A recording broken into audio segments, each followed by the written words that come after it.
Bugün 25 Temmuz 2019 günlerden Perşembe. Kağızman'ın esnaflarından 1932 doğumlu Musa Atar ile birlikteyiz. Kağızman'ın eskiden günümüze kadar esnafları hakkında, efendim ilk açılan dükkanları hakkında, yani eski dönemi anlatabilir misin bize hacım? Bildiğimi anlatayım. He. Evet. He. Şimdi eskiden kulemeli vardı, şatır vardı. Bunlar mesela Iğdır'dan neden gelmiş? Aslında yerli değil de Iğdır'dan neden gelmiş? Ecem miydi? Ecem, he. Onlar iş yapıyorlardı. Ondan sonra Neredeydi hacım onların dükkanları? onların dükkanları, Şatırın dükkanı. onlar o eski müsella var ya, Evet, evet. müselladan aşağı, yani üst sırada. Üst sırada o aradaydı, bir oradaydı. Müselledaşı bu Eski yerde. kahvenin önündeydi de. Evet. Üstünde. Oradan bu tarafa gelir, ondan sonra Şatır, Kurameli. Ölüler oradan kaldırılırdı değil mi hacım o Ölüler zaman? müselleden bakırdı. Evet. Sonra Merkez Camı'nı buraya getirdiler. Tam merkez camı olduktan sonra, ama ondan önce Ondan önce hep oradan. Evet. Namaz orada kılınırdı. Ondan sonra orada bir de çeşme vardı değil mi? çeşme vardı. Yerden çıkma çeşme. Yerden çıkma da yalan suyu basma yap. Yani kolundan tutarlardı, akırdı. Yerden çıkma yok. Pompalı çeşme, evet. Pompalı değil de yalan suyu o kol ileydi. Kol yukarı çıkarırdı suyu. Kolu bastığı için su akırdı, kaldığı için kesildi. Evet. O şu anda Iğdır'da var şu anda yani o çeşmeler. Var, çok yerde vardır. Evet. Bu kahvecilik yapan Mühsin Özçelik'in kahvesinin o önündeydi değil mi o çeşme? Benim hatırladığım kadarıyla. İşte orada yani. Evet. Gene tala var burada çeşme. Musalla taşı da oradaydı. Musalla taş da yolun yanısında. Evet. Şatır dedim vardı dükkan. Şatır, Kurameli, bunlar eski esnaflardan. Ondan sonra o sırada geldi Cücü Musa. O da cam keserdi, o da esnafırdı. Evet. Cücü Musa'dan sonra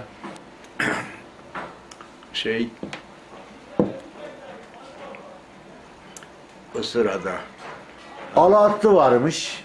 Alaatlı, o sen Hüseyin Atlı, Ali, onlar küçük kardeşleriydi.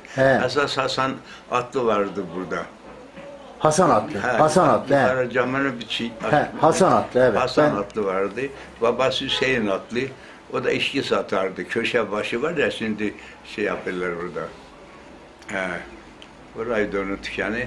Ondan aşağı indim, artık gelişmeye başladı. Kağızmanlar, Cafı Murat bunlar dükkan açtılar. Onların dükkanı neredeydi o Cafılar? Kuyumcu Fuat'ın yerinde. Evet. Biri de ondan aşağı gider, Cafı Murat'ın aradaydı. Ondan aşağı indi Toperlerin, Hüseyin Toper'deki oldu. Hacım fırıncılar kimdi o zaman? O zaman fırıncılar vardı, en ilkinden Emrah Emoş vardı, kardeşi. Fethi Koroğlu'nun kardeşi Emoş. Emoş fırıncıydı. İşte o zaman şimdi Emoş ekmek pişirir. Ekmeğin kıt zamanı. Ekmek yok, kimse ekmeğe ulaşamıyor. Onun karşısında 3 tane kuyruk var peş peşe. Bir tane sonradan bağırdı. Emoş efendi, Emoş efendi. Allah rızası için. Allah rızası için ben bir tane ekmek.